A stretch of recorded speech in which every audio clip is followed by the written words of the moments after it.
Hello, मैं Sachin Yadav sky teaching academy में आप सभी का स्वागत करता हूं।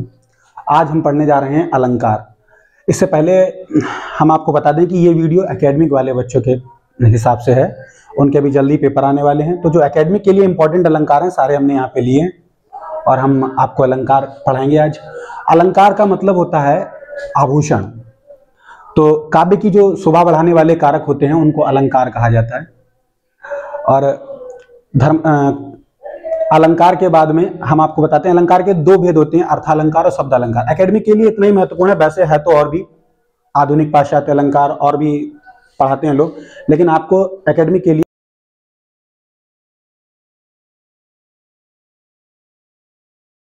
में सारा। खैर, बात करते हैं अलंकार की।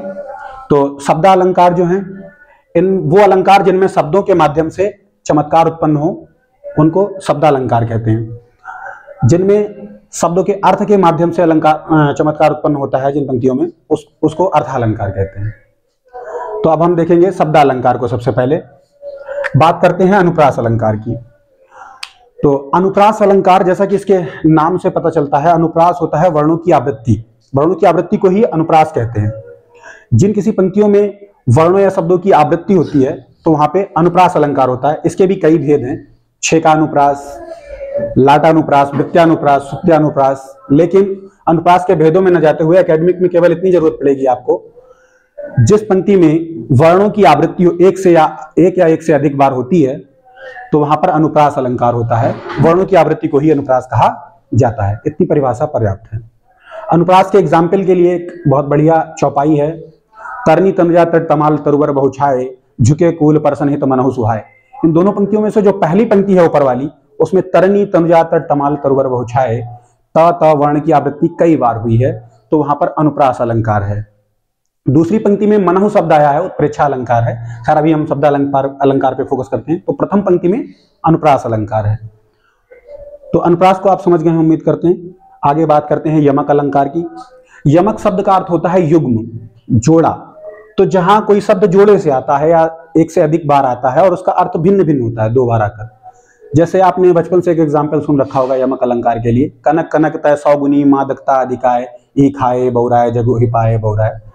इसके अलावा हम बताते हैं यमक की परिभाषा को आपको इस तरह से लिखना है, जब कोई शब्द एक से अधिक बार आता है और उसका अर्थ भिन्न भिन्न होता है तो वहां पर यमक अलंकार होता है। और इसके अलावा एक एग्जाम्पल इसके लिए हम आपको बहुत बढ़िया सा बताते हैं, ऊधव जोग जोग हम नाही। तो जोग शब्द का प्रयोग वहां दो बार किया गया है, लेकिन पहले वाले जोग का अर्थ योग है जबकि दूसरे वाले जोग का अर्थ है योग्य। तो जोग तो कोई सार्थक शब्द नहीं है। कई बार यमक में जरूरी नहीं कि सार्थक शब्द हो, लेकिन उसके एक शब्द के दो अर्थ दिए रहेंगे तो वो यमक अलंकार होगा। ठीक है, तो ये हो गया यमक अलंकार। बात करते हैं श्लेष अलंकार की। श्लेष का मतलब होता है एक तरीके से चिपकना। जब कई सारे अर्थ निकलते हैं एक शब्द के, भिन्न अर्थ निकलते हैं, भिन्न भिन्न अर्थ दिए होते हैं किसी पंक्ति में, तो वहां पर श्लेष अलंकार होता है। तो परिभाषा हम कुछ इसी तरह से लिखेंगे, जब एक शब्द के कई सारे अर्थ दिए हों, भिन्न भिन्न अर्थ दिए हों, तो उसे श्लेष अलंकार कहते हैं। एग्जाम्पल आप सभी ने ये वाला जरूर सुना होगा, रहमन पानी राखिए बिन पानी सब सून, पानी गए न उबरे मोती मानुस चून। तो इस पंक्ति में आप कहेंगे कि 3 बार पानी शब्द आया है, एक बार शब्द प्रयोग होता है, अर्थ भिन्न भिन्न होते हैं। परिभाषा ये है। तो पहली पंक्ति में जो पानी पानी शब्द आया है उससे लेना देना नहीं है, जो दूसरी पंक्ति है अलंकार वहां पर है। पानी गए न उबरे मोती मानुस चून, मतलब पानी जाने पर, तो तीनों शब्दों के लिए अलग अलग है पानी का अर्थ। मोती के लिए है चमक, और आदमी के लिए प्रतिष्ठा, मानुस के लिए, और चून के लिए, आटे के लिए जो पानी में चला जाता है तो फिर वो दोबारा बेकार हो जाता है, दोबारा यूज करने के लायक नहीं रहता है। तो इसलिए वहां पर जो पानी का अर्थ है, दूसरी वाली पंक्ति में जो पानी प्रयोग हुआ उसका अर्थ 3 तरह से लिया जाता है, मोती मानुस और चून के लिए। तो ये श्लेष अलंकार है। इसका एक दूसरा अच्छा सा एग्जाम्पल है, सुवर्ण को खोजत फिरत कवि व्यभिचारी और चोर।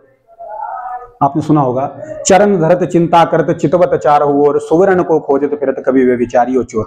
तो सुवर्ण शब्द जो आता है वहां पर, सुवर्ण शब्द के वहां पर 3 अर्थ दिए हुए हैं। सुवर्ण का मतलब, और एक बात खास है श्लेष की, इसमें वा जो है, वा और वा में कोई भेद नहीं होता।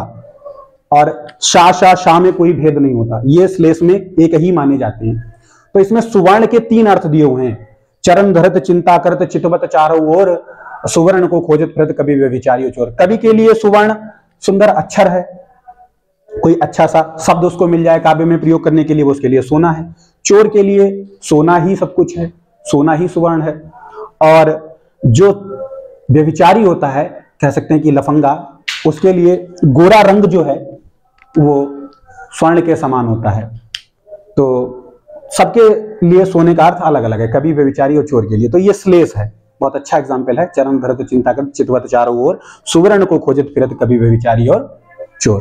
तो ये हो गया श्लेष अलंकार। इसके बाद हम यही 3 मुख्य रूप से शब्द अलंकार आपको एकेडमिक तक पूछे जाते हैं।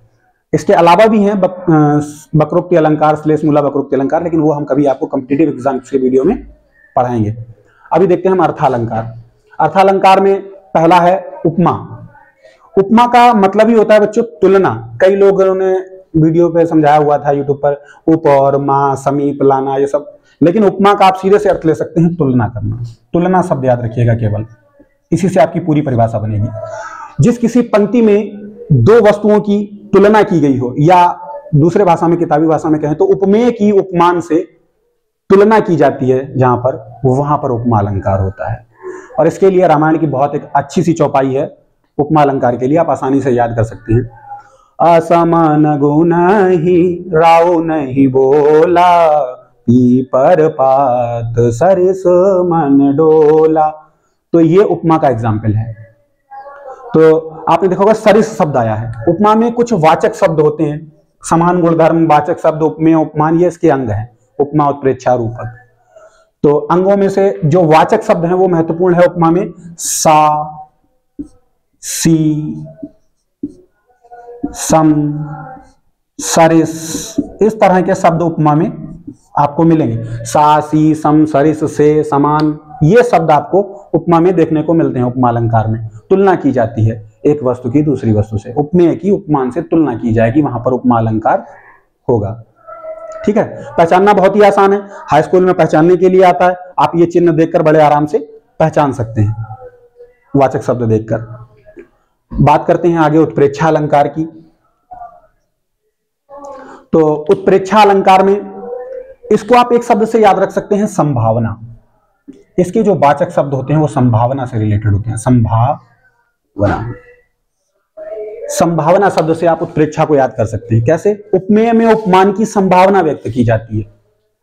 उपमेय में उपमान की संभावना व्यक्त की जाती है, एक वस्तु में दूसरी वस्तु की संभावना व्यक्त की जाती है। अगर हम किसी वस्तु को देख रहे हैं और उसमें किसी दूसरी वस्तु की संभावना व्यक्त करते हैं कि मानो वो ना होकर कोई दूसरी वस्तु हो, तो वहां पर उत्प्रेक्षा अलंकार होता है।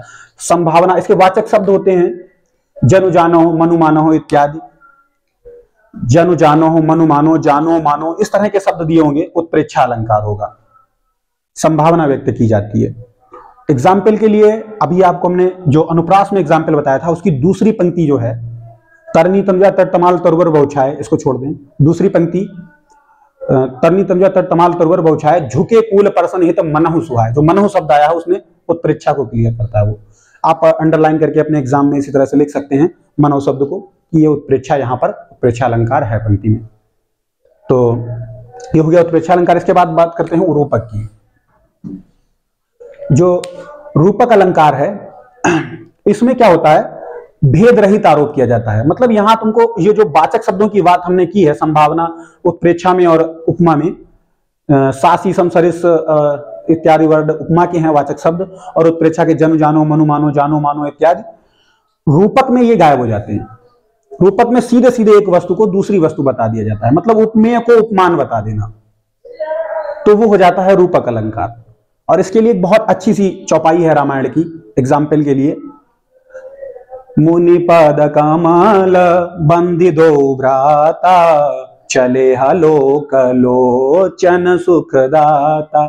तो उसमें आपने सुना मुनि पद कमल, पद कमल जो आता है शब्द, इस पद कमल शब्द में इस तरह से एक योजक चिन्ह लगा रहता है, पद कमल ऐसे लिखा रहेगा, और यहां पे एक चिन्ह लगा रहेगा। पहचानना बहुत आसान है, इस चिन्ह को देखकर आप पहचान सकते हैं। अभी कुछ लोग कहेंगे कि नहीं, कहीं कहीं चिन्ह नहीं होता। हाँ, नहीं होता, लेकिन वो कॉम्पिटिटिव का विषय है, आगे जब इन डिटेल कभी आपको पढ़ाएंगे। इनके भेद भी होते हैं, उत्प्रेक्षा के भी भेद हैं, उपमा के भी भेद हैं, इनको अंदर भी जाना पड़ता है। लुप्तोत्मा, पूर्णोत्मा, उत्प्रेक्षा में वस्तु उत्प्रेक्षा और दुनिया भर के बहुत अंदर भेद है इनके, लेकिन अभी आपको इतना ही सीखना है। ये योजक चिन्ह देखकर आप पहचान सकते हैं कि ये रूपक अलंकार है। और एग्जाम्पल याद रखिएगा, मुनिपद कमल बंदिदो भ्राता, चले लोक लोचन सुखदाता, ये रूपक अलंकार है।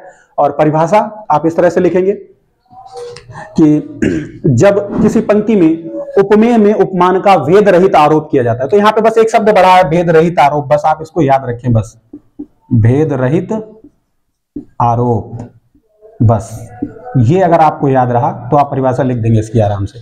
तो भेद रहित आरोप किया जाता है जब उपमेय में उपमान का, जब किसी पंक्ति में उपमेय में उपमान का भेद रहित आरोप किया जाए या एक वस्तु में दूसरी वस्तु का भेद रहित आरोप कर दिया जाए, तो वहां पर रूपक अलंकार होता है। ठीक है, इसके बाद बात करते हैं विभावना अलंकार की। विभावना अलंकार, ये अलंकार जो है यहां पर आपको कारण के, ऐसा है विभावना में कारण के बिना काम होता है, कोई कारण नहीं है कार्य होने का, लेकिन काम हो रहा है। जिन पंक्तियों में कारण ना होते हुए भी कार्य हो, जिन पंक्तियों में कारण ना होते हुए भी कार्य होता है, वहां विभावना अलंकार होता है। जैसे बिनु पद चलहि सुनहि बिनु काना, कर बिनु करम करहि विधि नाना, तो ये विभावना अलंकार का एग्जाम्पल है। हालांकि एकेडमिक में विभावना नहीं, ऊपर से ही इन्हीं दो में तीन में से आपको मिल जाएगा, लेकिन रखे हमने ये पूछ लिए जाते हैं संदेह और भ्रांतिमान अलंकार, अतिशयोक्ति अलंकार, तीन, तो इनके चक्कर में हमने दो और बढ़ाए हैं। तो ये हो गया विभावना अलंकार। खैर बात करते हैं दृष्टांत अलंकार की। दृष्टांत अलंकार में क्या होता है, एक जैसी दो घटनाएं, बिंब प्रतिबिंब घटनाओं का जिक्र किया जाता है।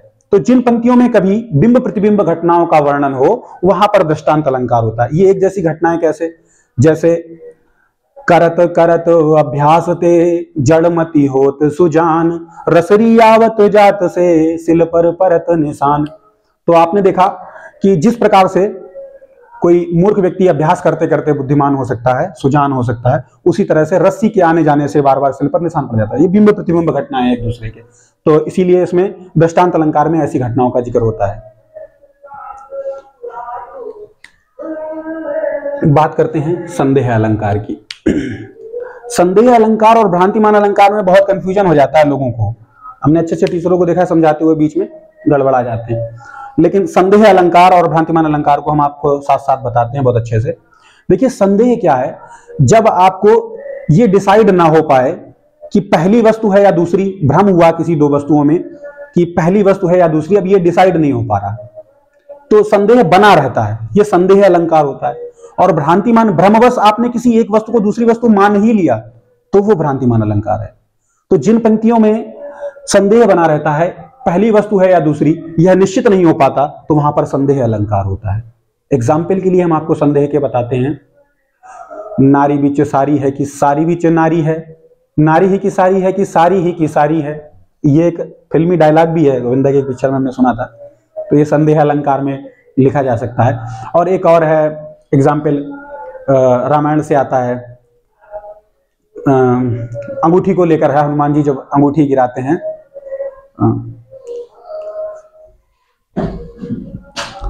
बढ़िया सा एग्जाम्पल है संदेह अलंकार के लिए, रामायण से है। जब हनुमान जी लंका में आग लगाते हैं, वहां पर का प्रसंग है, क्यों देव व्योम बीथिका भरे हैं भूरि धूमकेतु, क्यों देव व्योम बीथिका भरे हैं भूरि धूमकेतु, क्यों देव चली कृषाणु सी रस भारी है। अरे थोड़ा सा भूल रहे हैं इस एग्जाम्पल को, तरवार सी उघारी है, इस तरह से है वो एग्जाम्पल। तो हो जाता है, कभी कभी भूल गए हैं उस एग्जाम्पल को, लेकिन हाँ, क्यों देव में बीथिका भरे हैं भूरि धूमकेतु, वीर रस वीर तरवार सी उघारी है। इस एग्जाम्पल को आप देखिएगा, रामायण का ही है, बहुत अच्छा एग्जाम्पल है संदेह के लिए। वहां पे ये निश्चय नहीं हो पाता कि ये हनुमान जी की पूछ है, लंका वासियों को ये पता नहीं लग पाता पूछ है कि कोई धूमकेतु जा रहा है, कि किसी वीर ने अपनी तलवार निकाली हुई है, क्या है कि बिजली चमक रही है या इंद्रधनुष है। इस तरह से उसका कुछ स्पष्टीकरण दिया रहता है संदेह अलंकार। और खास बात यह है कि यह पता नहीं चल पाता पहली वस्तु है या दूसरी वस्तु। और भ्रांतिमान अलंकार के लिए भ्रमवश जब एक वस्तु को दूसरी वस्तु मान लिया जाए, निश्चित कर दिया जाए कि ये नहीं ये है, भ्रम हो जाए ऐसा, तो वो हो जाता है भ्रांतिमान अलंकार। तो भ्रांतिमान अलंकार के लिए बढ़िया एग्जाम्पल है, बिली विचार प्रवसन लगे नाग सुंड में व्याल, ताहु कारी भ्रम लियो उठाए उत्ताल। ये एग्जाम्पल है भ्रांतिमान अलंकार के लिए। बात करते हैं अतिशयोक्ति अलंकार की। अतिशयोक्ति अलंकार, यहां बढ़ा चढ़ाकर मानवीय मर्यादाओं का उपहास करके कोई बात कही जाती है, वहां पे अतिशयोक्ति अलंकार होता है। एक पंक्ति कही जाती है, हनुमान की पूंछ में लग ना पाई आग, लंका सारी जल गई गए निशाचर भाग। तो ये अतिशयोक्ति अलंकार है। अंतिम बात करते हैं विशेषोक्ति अलंकार की। ठीक इसी तरह से जैसे ये आपका कहा गया विभावना अलंकार होता है, इसमें कारण के रहते हुए मतलब कारण के अभाव में कार्य होता है, और यहां कारण होते हुए भी कार्य नहीं होता। बस इतना सा अंतर है। विभावना अलंकार जहां जिन पंक्तियों में कारण विद्यमान हो लेकिन कारण के अभाव में कार्य हो रहा हो, वहां विभावना अलंकार। और विशेषोक्ति अलंकार जहां कारण तो है लेकिन कार्य नहीं हो रहा है, वहां पर विशेषोक्ति अलंकार होता है। जैसे मेरे नैना सावन भादों फिर भी मेरा मन प्यासा, तो ये विशेषोक्ति अलंकार है। तो आपने देखे एकेडमिक के लिए जितने भी महत्वपूर्ण अलंकार थे मैंने सभी आपको बताए हैं, और ये वीडियोस अभी हम एकेडमिक के बच्चों के हिसाब से डाल रहे हैं, उनको अपने पेपर में मदद मिल सके।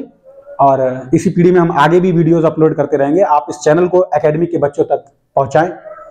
और नमस्कार, मैं सचिन यादव आपसे विदा लेता हूं।